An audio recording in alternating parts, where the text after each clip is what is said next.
चलिए शुरुआत करते हैं और समझते हैं इंडियन कॉन्स्टिट्यूशन में जितने भी प्रोविजन दिए हैं हमने उन सारे प्रोविजन को अलग अलग कंट्री से लिया है। इसी तरह से स्टेट ऑफ इमरजेंसी का प्रोविजन हमने जर्मनी से लिया है।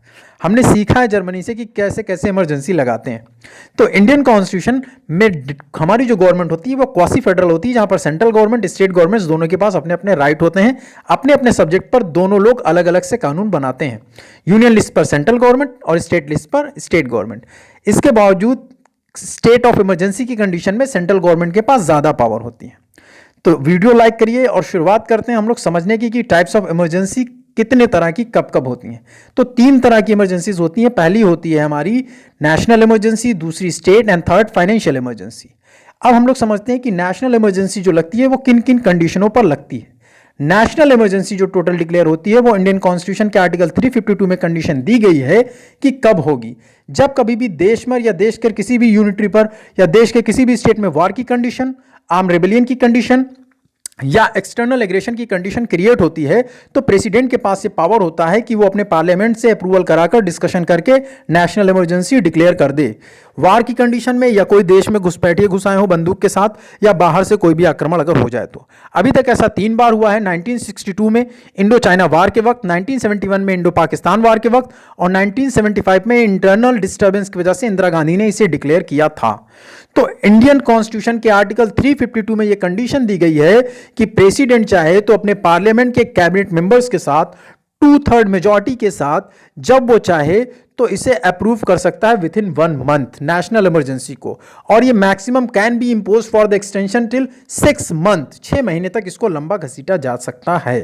तो ये बात हो गई नेशनल इमरजेंसी की। उम्मीद है आपको समझ आ रहा होगा। याद रखिएगा नेशनल इमरजेंसी के वक्त आपके कोई भी फंडामेंटल राइट आपके पास नहीं रहते हैं सिवाय एक के, वो इंडियन कॉन्स्टिट्यूशन के आर्टिकल 21 में है, राइट टू लाइफ, जीने का अधिकार। अच्छा, इस दौरान प्रेसिडेंट जो कानून बना सकता है वो स्टेट लिस्ट में, यानी स्टेट जिस पे कानून बनाता था 66 सब्जेक्ट पर वो कानून बना सकता है इस दौरान प्रेसिडेंट। याद रखने वाली बात है। इसी के साथ साथ अगर मनी बिल उस समय इंट्रोड्यूस करना है तो भी प्रेसिडेंट डायरेक्टली मनी बिल को इंट्रोड्यूस कर सकता है। और इस दौरान लोकसभा का पीरियड अगर बढ़ाना चाहे तो Lok Sabha can be extended by a period of up to 1 year. चलिए नेक्स्ट है स्टेट इमरजेंसी।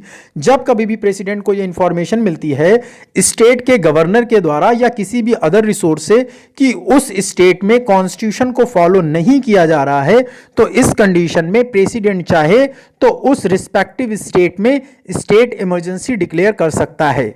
ऐसा भी वो मनमाने तरीके से नहीं कर सकता, इसके लिए भी उसे अप्रूवल लेना होता है अपने पार्लियामेंट के मेंबर से, जो कि मेजॉरिटी में 2/3 होने चाहिए। अप्रूवल विद इन 2 मंथ होना चाहिए और it can be impose for 6 month और to a maximum period of 3 year. 6 महीने से लेकर 3 साल तक हो सकती है। परमानेंट के लिए इसमें कॉन्स्टिट्यूशन अमेंडमेंट के बाद ही हो सकता है, जैसा पंजाब वगैरह में हुआ है। उम्मीद है आपको बहुत आसानी से समझ आ रहा होगा, इसलिए स्लाइड भी बनाई गई है। तो स्टेट इमरजेंसी पहला बाई आर्टिकल 356 डिक्लेयर अगर होगा, जहां पर कॉन्स्टिट्यूशन को फॉलो नहीं किया जाएगा, तो इसे प्रेसिडेंशियल रूल भी बोला जाता है। नेक्स्ट में बाई आर्टिकल 365, इसको तब बोला जाता है जब कोई भी स्टेट अपने सेंट्रल की बात को नहीं मानता है। इसके लिए एक बार सरकारिया कमीशन बनाया गया था 1968 में, जिसने ये इल्ज़ाम लगाया था कि जो प्रेसिडेंट होते हैं मनमाने तरीके से पॉलिटिकल स्टंट के लिए स्टेट पर एलिगेशन लगाकर अपना रूल स्थापित कर लेते हैं। और चलिए अब आगे बढ़ते हैं और समझते हैं नेक्स्ट स्लाइड के जरिए कि फाइनेंशियल इमरजेंसी क्या होती है। ये इंडियन कॉन्स्टिट्यूशन के 360 के तहत डिक्लेयर की जा सकती है। फाइनेंशियल इमरजेंसी तब लागू होती है जब कभी भी हमारे साथ फाइनेंशियल डिस्टर्बेंस हो। इसको वित्तीय आपदा भी बोला जाता है।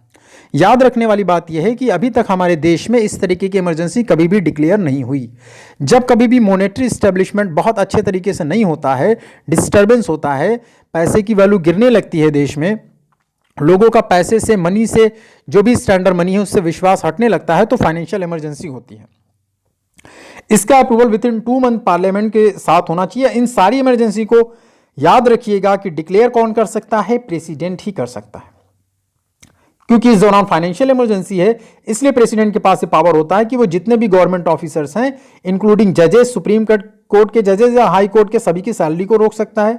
साथ ही साथ देश की व्यवस्था को सही करने के लिए वो मनी बिल पास कर सकता है और प्रेसिडेंट इसके लिए ऑब्जर्व भी कर सकता है अलग अलग प्रिंसिपल को, और लोगों से सजेशन भी मांग सकता है डिफरेंट स्टेट से। तो रिवीजन करिए, 3 तरह की इमरजेंसी हो गई। National, state and financial. National की ये 3 कंडीशन है, वार, आर्म्ड रेबिलियंस या एक्सटर्नल एग्रेशन की वजह से।